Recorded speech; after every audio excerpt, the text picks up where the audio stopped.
Today's making sense question is, how often should I review my accounts receivable? So before we get into that question, what is an accounts receivable, or what does that mean?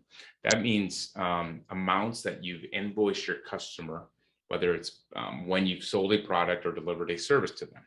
So once you do that, you should invoice a customer. They should receive, and at that point, you have revenue on your end, as well as accounts receivable, where you're basically saying that I now need to receive money on that invoice per the terms that we agreed upon. So basically, step one, before you review, how often should we review accounts receivable? You need to ensure you're invoicing your customers on a timely basis.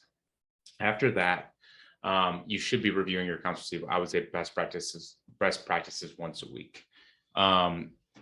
As well as you should be applying your payments, receiving checks, etc., kind of throughout the week, right? But then once a week, after you get all those payments and you apply them, you review your accounts receivable, you should then be able to see who owes you money, who's within your terms, who's past due your terms.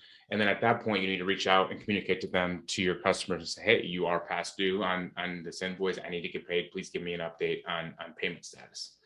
A lot of folks with cash issues, they're not going to pay you until you beat down the door. The squeaky wheel gets, the fix.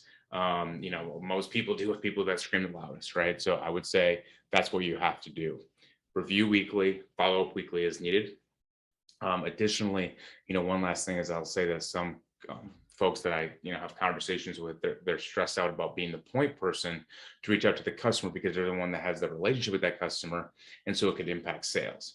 Well, number one, if they're not paying you per the terms agreed upon, then they're actually not abiding by the contract and the agreement that you guys already agreed to. So it's on them for not delivering, per the agreed upon terms.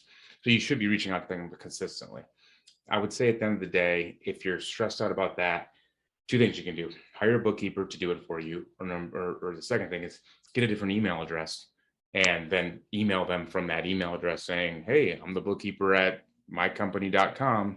Please follow up on this invoice as it's past due, and I need payment as soon as possible. In summary, you need to be reviewing your open accounts receivable each week, and you need to be invoicing your customers in a super timely manner. Hope you learned a few things today. Thanks for listening to Making Sense.